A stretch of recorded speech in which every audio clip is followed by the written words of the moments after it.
Hola, hello, my name is Alejandra Sepulveda and this is Public Health with Ale. If you're already a subscriber, welcome back. If you're new here, remember to click on the subscribe button to stay up to date with all my new videos and follow me up on social media like Instagram and my TikTok as well. So in today's video, I will be sharing with you everything about my first semester as an online MPH student, my first semester in grad school. You may realize that this is the end of the semester. We're coming up to the Christmas break, or you will soon be on Christmas break if you're still in school. And yeah, I will basically be talking about everything about readjusting to a new semester, a new schedule, classes content, my rating on the classes, and everything in between. So let's get started. The classes I took this semester were Population Assessment 1 and History and Systems of Public Health. Both of these classes were core classes, so basically every single student in the public health program, regardless of their concentration, has to take them. Population Assessment 1 was basically all about the core functions and definitions and everything that has to do with public health. So basically we learned a little bit about every single concentration: environmental health, epidemiology, health promotion, and biostatistics, and so on. This particular class was 5 credits, so it really felt like 2 classes. They actually said it, in the syllabus and at the beginning of the class, it's gonna feel like 2 classes and you should dedicate time as if it was 2 classes. We also got introduced to SPSS, which is a software used for advanced statistical analysis. History and Systems of Public Health, it's all about what the title basically sounds like. So we learned about the vital systems and definitions and important moments in the history of public health. We learned about different professions that intersect in public health. We also learned, of course, about the different definitions that public health has acquired throughout its history. We also learned about the different contributions that different professions have provided to the world of public health and how we are where we are today, not only the United States but around the world. And basically we also learned about different institutions and entities that represent public health and what they're all about. On the second hand, readjusting to graduate school was an experience just like for everybody else, and every person will be unique to this. Every person would readjust to the workload, to the schedule, to whatever you have to reschedule to when readjust your life to will be different, and it looks different to every single person depending on all their life's responsibilities outside of academia. I would say for sure one thing that is true, I think, for everybody in public health: there's a lot of reading, there's a lot of writing, it's a lot. I would say that I was particularly used to the reading and the writing to some extent because my undergrad major was science heavy, it was science based, so I was used to reading scientific articles or other articles in relation to public health. The other thing I had to do, and maybe this is pretty common now that we're kind of used to work from home and online working and all of those things, is that since I currently work from home, I really had to set a boundary of when to click on the tab for school and click on the tab for work. I had to force myself to only look at class stuff, school stuff after a certain hour. In my case, it was after 5 p.m. instead of just going into Canva and seeing like what's going on, or like trying to get on some work done for school while I'm in in a downtime for my job. So I had to put that boundary for myself, just because I'm working on the same computer for work and for school. So yeah, it might look different for you. If you have 2 different computers, then it might be easier to shut one down and use the other one, and so on once you're doing the opposite. But for me, I had to set that boundary. If you're in the same boat as I am, please put yourself some boundaries too, because if not, you will go crazy and you will be looking at school stuff all day, every day. The other thing I had to do, or that I realized a month or a month and a half in the semester, is that I had to put other stuff of my life in the back burners, quote unquote. I was just give you an example. So instead of working out for an hour and a half, sometimes I would just try to reinvent another way of working out, whether that it's a quicker workout, whether that just looks like a longer walk with my dog, or whether there is a stretching, or simply just choosing another day to work out. Like, I'm not gonna kill myself if I don't work out for a day.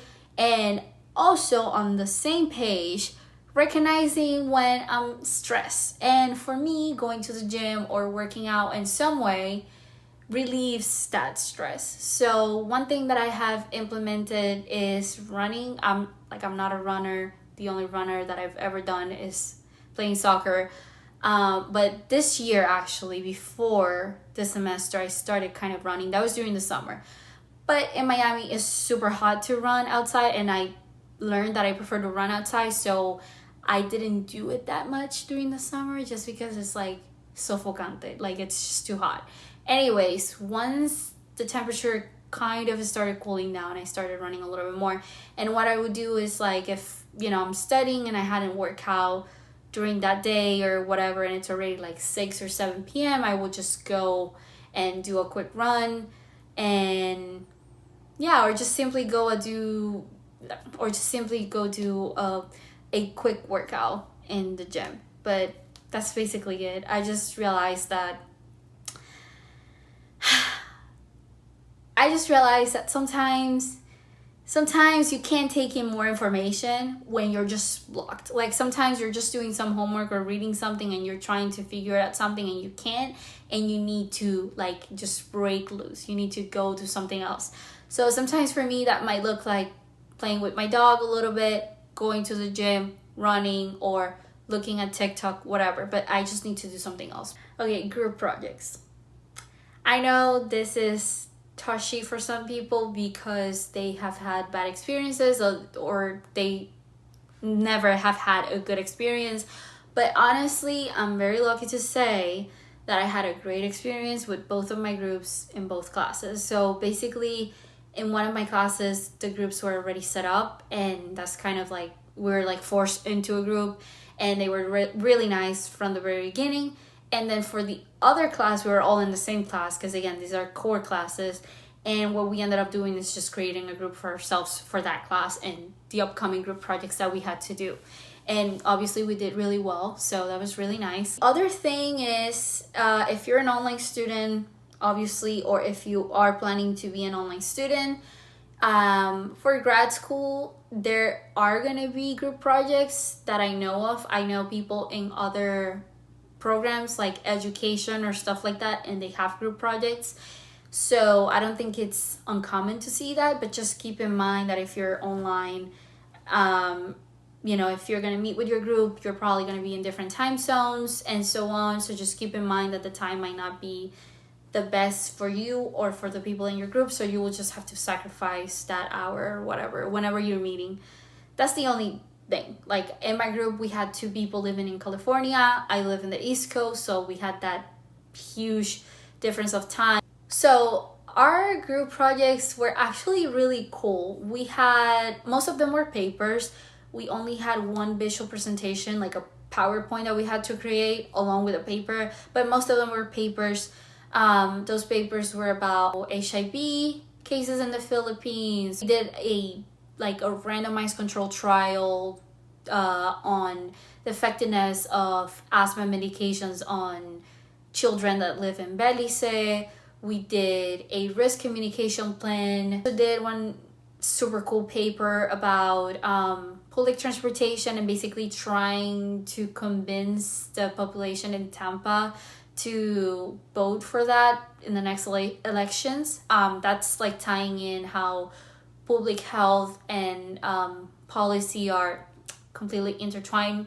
I would say it was a great experience, and honestly, each of us learned something new about whatever we were researching or doing. And you could tell, I mean, you could tell by the conversations we were having. So, yeah, it was really great, and I learned a lot from all of them and their unique background. In general, I had a 10 out of 10 experience with my group, and I hope that my experience doesn't change coming the next semesters, but I can only hope, because there's going to be different people in different classes.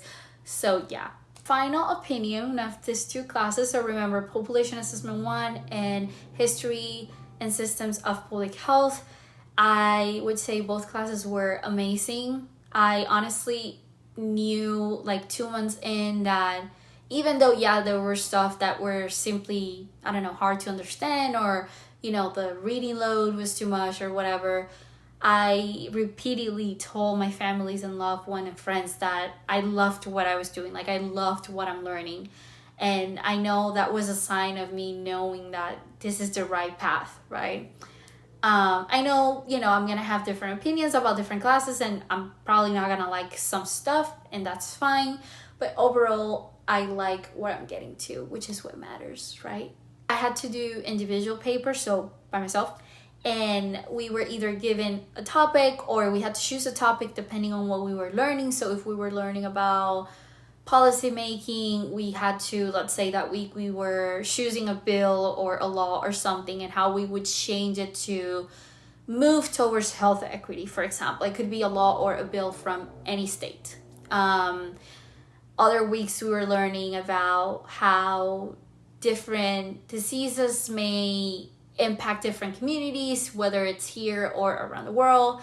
And in that particular paper, I remember just choosing a random topic, and I was like, I think I want to learn about asthma. So I chose asthma, and I had to obviously narrow it down. And then I chose a Puerto Rican population living in the island, and how asthma rates are super high for them, and so on, and how these things tie up to the current climate change, and how it's exacerbating the condition of asthma among Puerto Ricans. And so that was super interesting to learn and research about. I also learned and did a paper on adverse birth outcomes due to contaminated drinking water for pregnant women in the United States. Well, actually, it wasn't the United States alone. It was like around the world. So I chose different countries and papers from different countries. And that was also really interesting. As you may know, and I don't know if I mentioned it, but I really have an interest in environmental health. And I do see myself becoming an environmental epidemiologist or somewhere along the lines of that. Anyways, but yeah, that was really interesting to learn about and research about. The other not nice thing about, well, one of the classes was that, at least population assessment 1, it was a huge class. I mean, I think there were over 200 students in that class, and there were so many TAs as well. So I think sometimes we had a miscommunication situation between students, professors, TAs. Sometimes they will have some confusion, or like language in some of the assignments were not correct, or sometimes it would just not be clear what we had to do or what the expectations were. But all these things, I obviously communicated them in the course evaluation, because there's a reason why they provide them every semester. But yeah, for the betterment of the class, and honestly, I just think they just need less hands in the pot. That's the way it should be.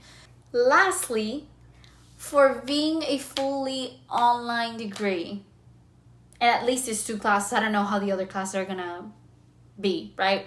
But it was a pretty engaging environment. I would say that I felt engaged throughout the whole semester. And I'm not sure if this has something to do with the fact that I had a group from the very beginning, and we were very close from the very beginning. So we text every week, or, we helped each other with some homeworks, understand the concepts, do Google Meetings whenever we could, or whatever. I don't know if it was because of that, or because just the classes were engaging.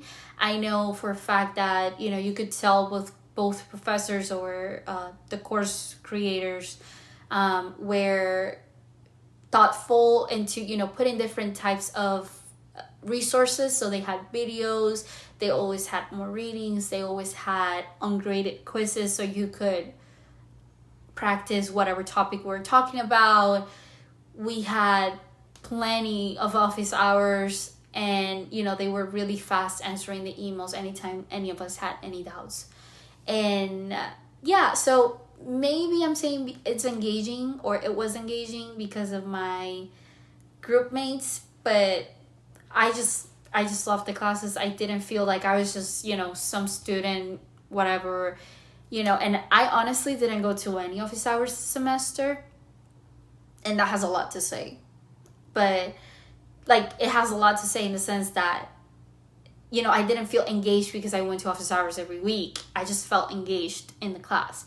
And also the other thing is that my school sends emails about all these different events, like online events, in-person events, and all these other opportunities all the time.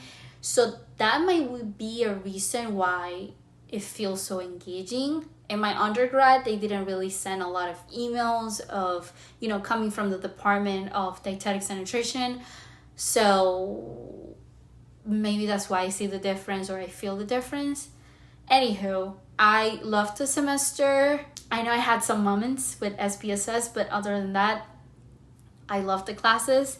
And next semester, I will be taking translation to public health and population assessment too. So I'm only going to be taking 2 classes.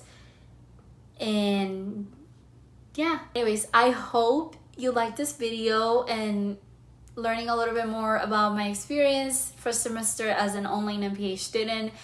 I hope also this serves as a little guidance of what an online MPH might look like.